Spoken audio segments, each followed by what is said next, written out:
All right. Welcome, everybody. Welcome to another Unauthorized Caucus. I am working on getting a few things up here. We've got a few technological issues. We even started early this week to try to get over some of the issues we've had when Andrew and I have to be separate, and yet here we are again after, well, a long time. Just know that we have struggled through this to try to make this conversation happen for everybody. But I know that Andrew is trying to hop on here. And as soon as I see his face over here in the corner of my screen, I'll bring him in because we have a couple of things we wanted to talk about. But I'll dive into that worst case scenario. It will be me that you are stuck with for a few moments, but the information is still the same, even if the discussion isn't maybe as vibrant as it ought to be. Let me first, though, while he's trying to get in here, let me first remind you, go ahead and give us a follow on social media. Find us on pardon me while I adjust my camera here. Find us on Facebook, Twitter, the traditional places. Also, we're going to be on Telegram, Gab, Getter, Parler, Truth Social. You're going to find us everywhere because we have been targeted before. So as we've gotten booted or banned or suspended off of some of the main channels, we've come back onto the alternate sources, and we've just kind of stayed there, even as we've been allowed back on or maintained our accounts on legacy social media. Are we allowed to say legacy social media now? I'll have to ask Andrew's opinion of that. We are technically of two different generations. He doesn't like it when I talk about that, I don't think, but he's not here to defend himself, so I can do that. But as we stick with our work and continue getting out things like this information, the news that you need to know, do go and interact with us. Not only will you find our posts, find the things that we write about and put up there, but you will find an access port to us. So send us a direct message, shoot us an email, info@phyllisschlafly.com, and don't forget, go to phyllisschlafly.com. And the little top banner up there, you can sign up for my email list. I don't sell your email. I don't trade your email. I don't give it out to other people. We use it just to stay in contact with you and send you a brief email every morning. There's just a couple of links, or I think it's about 6. We usually send along 6 articles and the tweet of the day from the previous day that we thought you should see. So out of all the morning news emails that you read, that one will be very helpful, very fast, and will give you a lot of pack or a lot of power pack in that small punch. So go and do that for me. But hearing and seeing no Andrew, I will proceed forward. Let me pull up this text message in case he decides to message me. He can even tell me, Andrew, if you're listening, you can just text me your commentary long form, and I'll start to just read it off online. I won't mimic your voice. I'll just let it be the conversation back and forth. But I'm a pretty dynamic reader, if I do say so myself. So you can give that a try if you want and just start texting me. But all joking aside, we do have a couple of big things to get to today. I start to see legacy social media. Thank you. Someone laughed at that. I thought that that was an accurate example. It's at this point, I mean, it's from 2006 was what? 2006 was Twitter. 2004 was Facebook, whether or not that's when everyone could get on Facebook. These are legacy at this point, the way that technology moves forward. But speaking of technology, there was a big hullabaloo over some technology. This is for Joanne, our faithful watcher, hopefully faithful, who liked Hooey last week. There's your hullabaloo. So hopefully that one's good for you. But there was a big hullabaloo over the last several days. I'm sure most of you noticed. Everyone's been writing and talking about the Chinese balloon, the China spy balloon. And Andrew and I wanted to talk about that a little bit, and I'll jump into it here. If you have not yet read our column this week, John and Andy Schlafly's column at the Phyllis Schlafly website, you should, because it's on this, but it's not just on the balloon and China's incursion over U.S. airspace and all kinds of things, or what that could mean. Locked out, super weird. All right, he is going to text me some comments. So everyone vote in the chat or in the comments below if you want me to try to mimic Andrew's voice or just his words. And then Andrew, if you vote in the comments or the chat, your vote doesn't actually count because it's about you. So I guess that's how that's going to have to work. But yeah, Andrew, please do send me some commentary. And again, I'm sorry, everybody, for the technological issues we've had. The software we've used for a long time that has been pretty good just decided the last 2 weeks to stop on us. So I make it my solemn promise we will move on to something else that I have a little bit more faith in next week as another product I've done. So the China balloon. There has been a lot of discussion about that, but one of the things that didn't really pop up until this week that the column is about, that Andrew and I were going to talk about, is we really wanted to talk about the deep state or the big government implications behind this. So it's come up that, I mean, not just the the dynamics with China, that they're sending over technology, aerial investigation or aerial intelligence gathering technology over America, the continental United States. But it turns out this has happened before. And there was a little bit of a flurry of things on Monday where a congressman said from the weekend, there was a brief. Who was it? Congressman, let me get the name right. Congressman Mike Waltz from Florida said on the Stuart Varney and Company Fox Business show Monday that he'd been briefed over the weekend, I think by the Pentagon, and officials told him this happened before. Chinese spy balloons had crossed U.S. territory, Texas and Florida, during the Trump years. But it turns out the Trump people didn't know about it, or at least the high-level Trump people didn't know about it. Trump, his staff didn't. So that begs the question, why not? What happened? Did someone not tell them? Did the Secretary of Defense, General Mattis at the time, not see fit to say something to them? So, of course, later that Monday, Mattis came out and said, oh, no, we never knew. It's not that I didn't tell him. We never knew. And all of this back and forth went there. But thankfully, the one thing that made sense from the Biden White House this week, they settled the matter and actually came out and said, well, it did happen, but we briefed the Trump people if they want to know what it was. So they kind of settled the fact that it did in fact happen. There's no grand conspiracy theory that this happened during the Trump years and no one told Trump.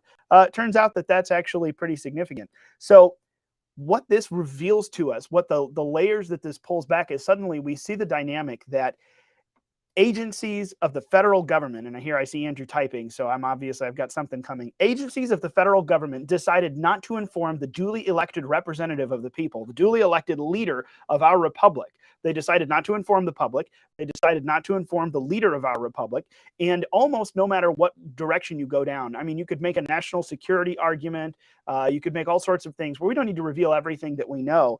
But they apparently didn't see fit to tell the commander-in-chief.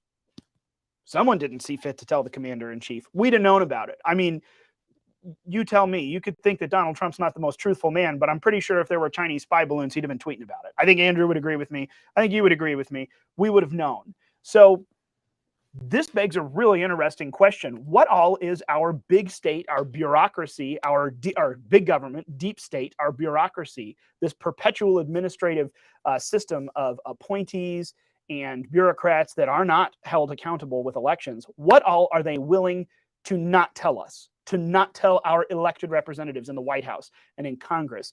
What are they willing to risk to keep their own power, to keep their own information, to just decide, I don't want to tell so-and-so I don't trust them. I don't want to tell so-and-so I don't like them.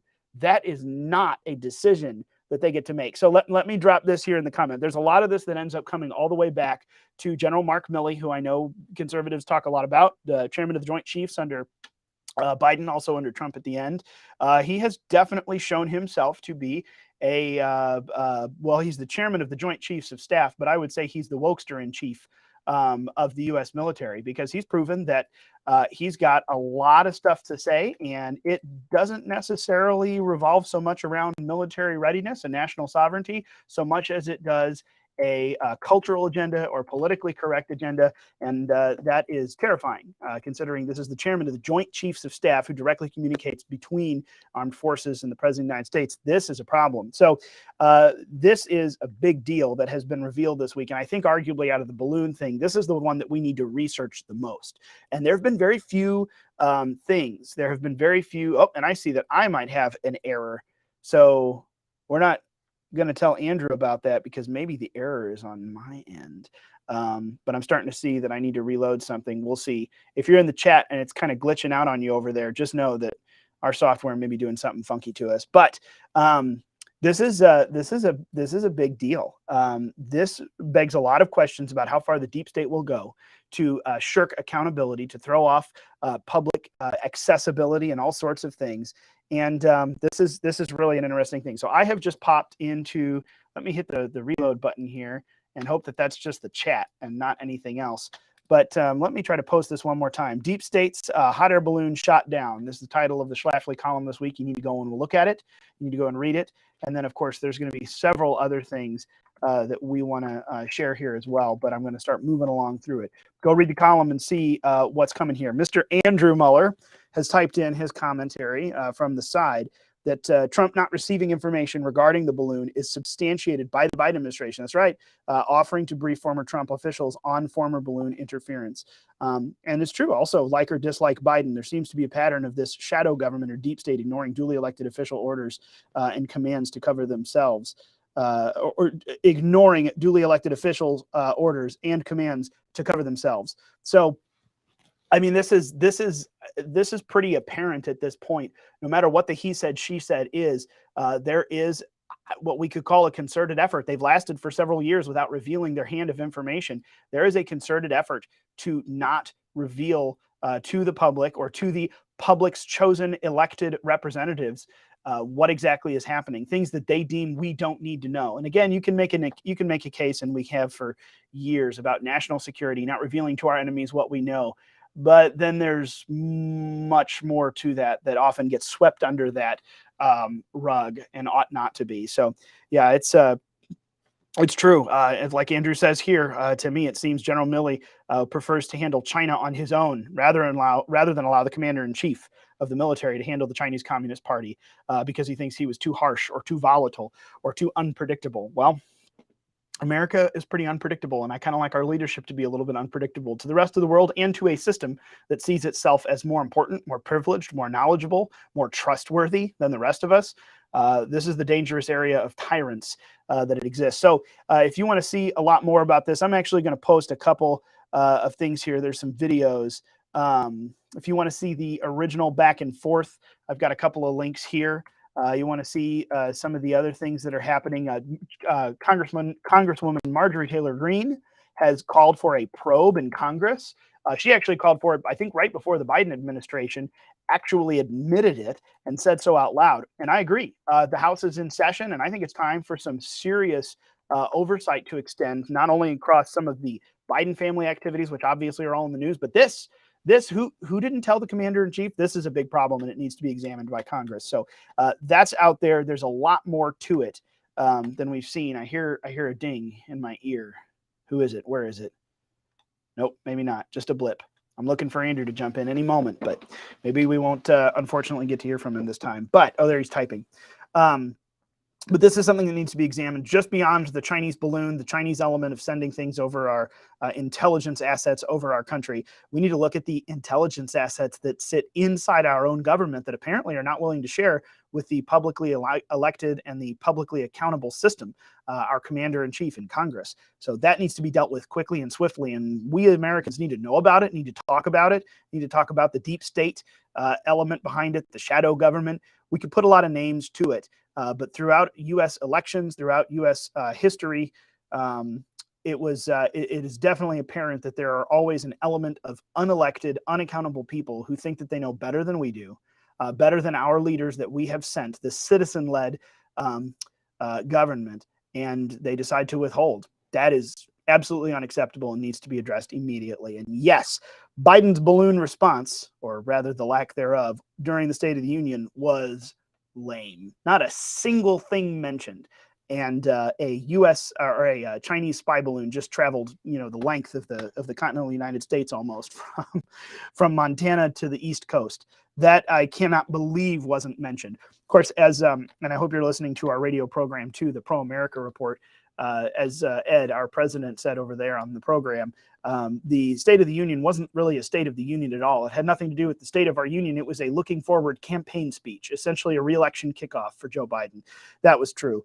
It was a pretty interesting thing. But I want to switch gears here. I don't want to keep you listening to me just forever and ever. I didn't set this up originally to be anything other than a conversation between at least two people, if not more. So I apologize. You're stuck with just one of us today. But I want to switch gears real quick. And again, I'll continue to share Andrew's commentary if he has anything left coming in from the lower tech side of text messages into this deep state balloon issue. I'll be happy to share it along.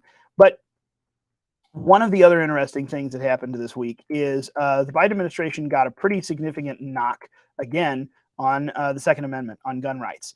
And this is one that I was hoping to have more of a conversation with. So maybe Andrew will bring this up. I'll cut it a little bit short so we can talk about it. But a federal court, a federal judge, U.S. District Court, struck down a pretty significant gun control law this week, the one that has for years prohibited individuals from owning firearms if they are, quote, an unlawful user or addicted, an unlawful user of or addicted to any controlled substance.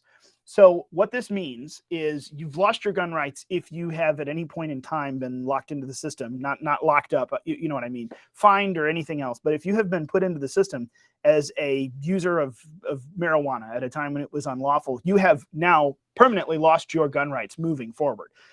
Now, when we start suspending some of the constitutionally recognized natural rights, obviously there's a case to be made for that, and there's a reason why it would happen.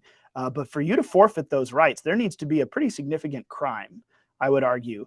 And we have decided and moved forward through those different things over the years and decided what do we and do we not take away people's natural, rights to self-defense or gun rights for? How do we strip and rescind constitutional rights from citizens? It's a very delicate process. And there have been a lot of issues over the years where this has just grown.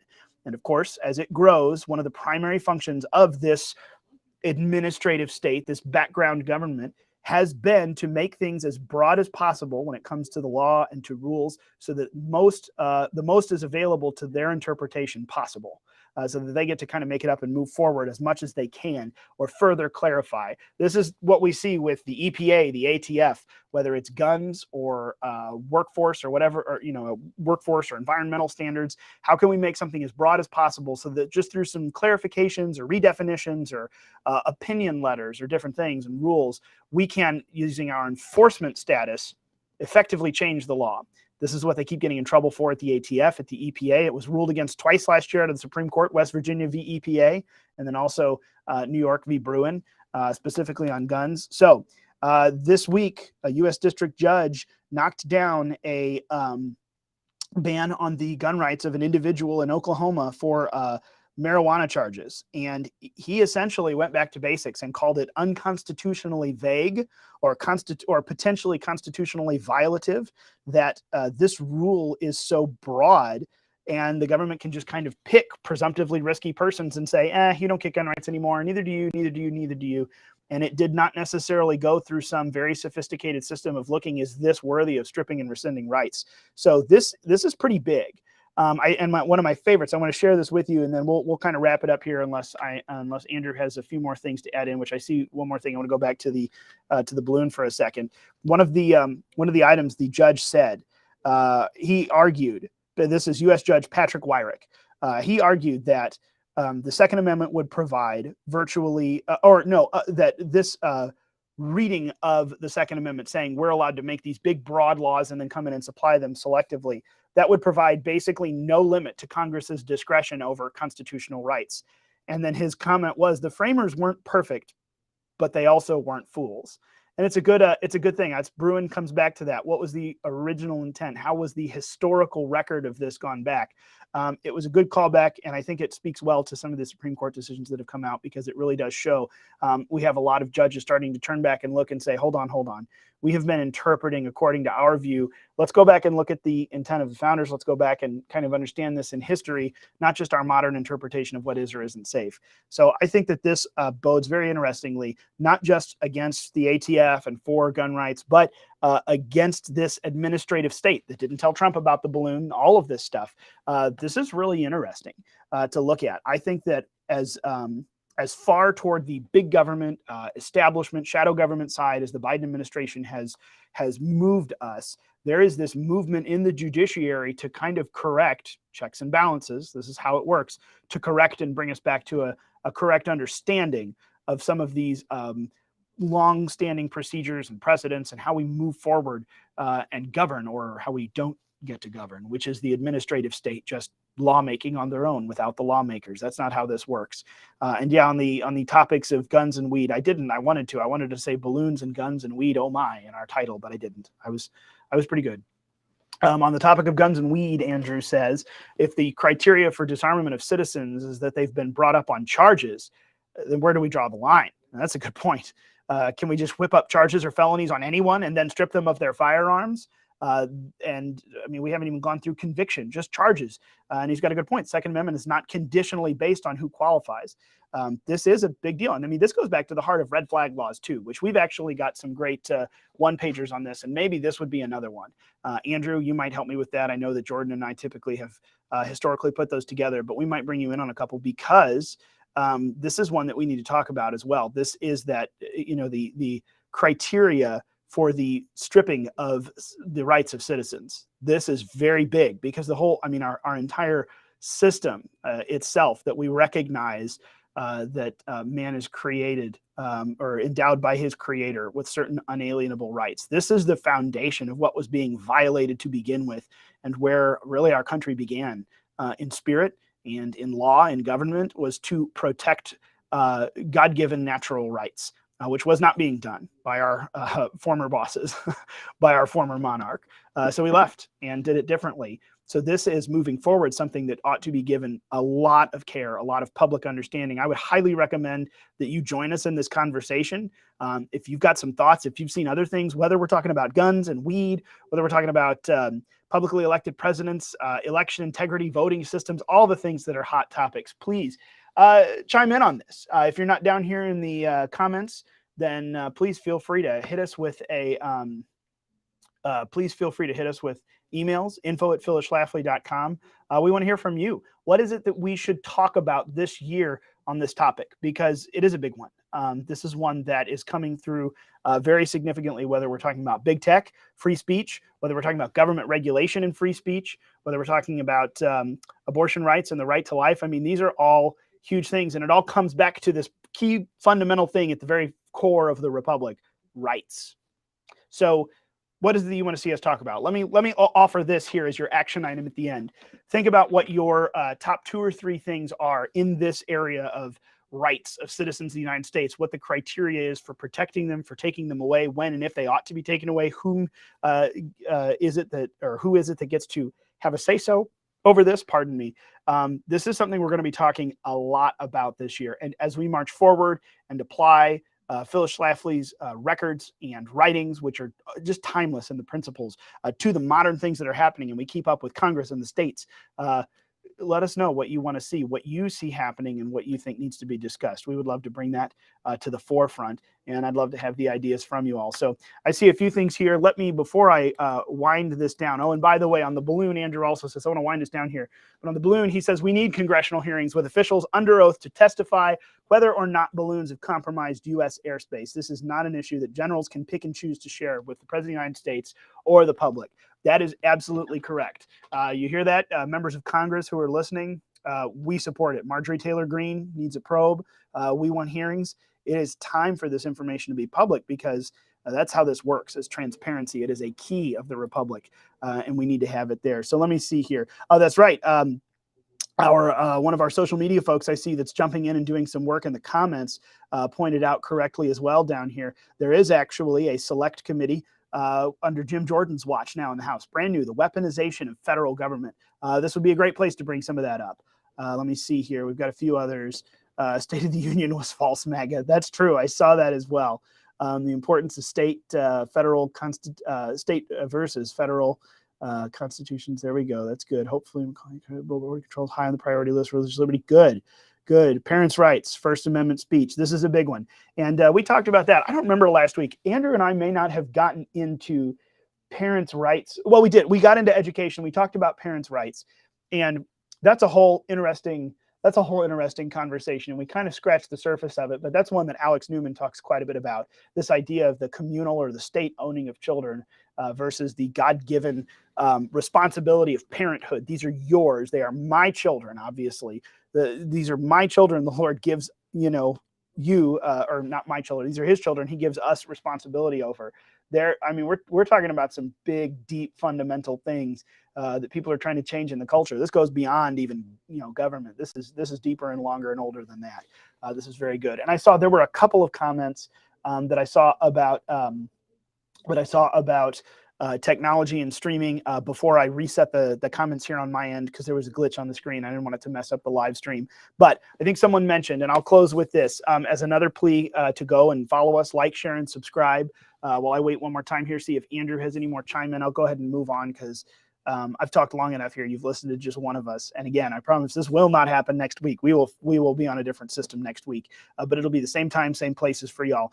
But let us know where you'd like to see us streaming, because in addition to that new tech on the back end, I would like to make sure that this is streaming on a few more places. We're on YouTube, we're on Facebook, we're on Twitter. And of course, I've got technological, thank you. See, now, Andrew, if you're listening, you may be in the comments. They're not saying that they don't enjoy you, but he didn't not say that thing. They just, I'm apparently they like me. So that's good. And now here's Andrew typing again. Maybe it's about that.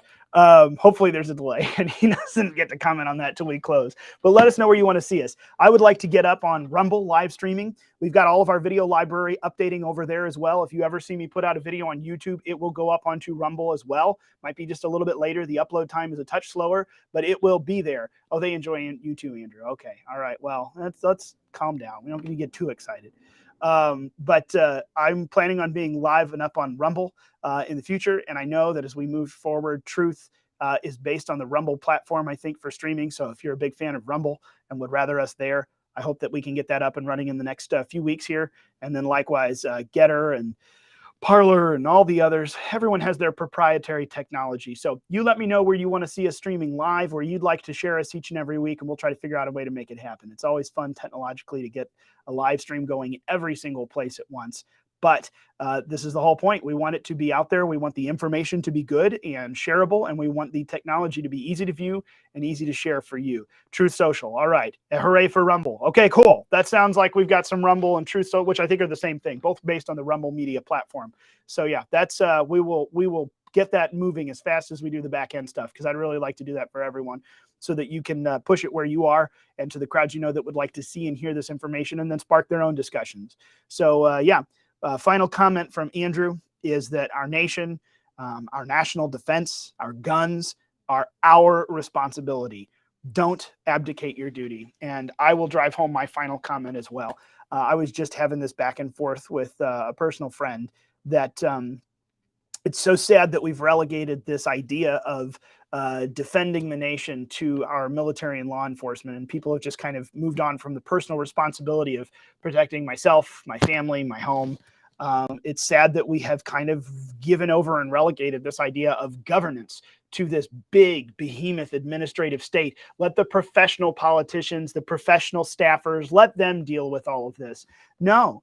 At the end of the day, this is our responsibility, you and me, as citizens of the United States. And the way that it's supposed to work is that all of us are responsible for this. All of us take time to go and be a part of this and participate in our ways as it is given to us through seasons of life. And each of us takes a season, or takes a turn going and doing so. That's why we have a volunteer fighting force. That's why we ought to have citizen statesmen who go and spend a season as a representative in public office and then come back and someone else goes up there. You return to normal life. That really ought not to be a professional career. Honestly, at the staffer level or at the primary public elected office level. So this is our responsibility. These are not the professionals to whom we should defer. These are people with special skills, but at the end of the day, they work for us. The transparency should flow from them to us, and the decision-making should flow from us back to them. So if we keep these principles in mind, if we keep that in duty in mind, I think that there is nothing but good that we can fight for on demanding transparency and accountability, demanding change in leadership, change in the very function of the rules themselves that have been set up outside of the Constitution and law when it comes to some of this administrative stuff. So let's keep that in mind. I think that is our call. That is our duty, is to be involved, to be overtly involved for right now. Hopefully we get more of us later on, and there won't just be a few of us running around like crazy all the time, because everyone will pay just a little bit of attention. That's what I tell everyone who says, I don't really normally vote. You know what? If all of us just paid a little bit of attention, then a few of us wouldn't have to sound like crazies. because we wouldn't have to be running around whipping up all of the work and the votes all of the time if everyone just paid a little bit more attention. So it is our right, it is our duty, it is our privilege. And I'm very privileged, and I know that Andrew feels the same, to be able to come and start some of these discussions in front of you each week. So we will both look forward to being back in front of you next week on camera, whether we're together or apart.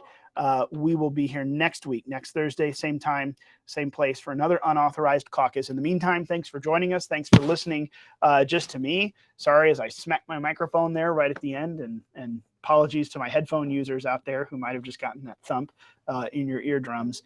And we will look forward to seeing you and talking to you next Thursday for another Unauthorized Caucus. Have a good week, everyone. And if you see any balloons in the sky, just remember, don't shoot at it. Whatever goes up must come down. That's a really bad idea. So we'll see you all next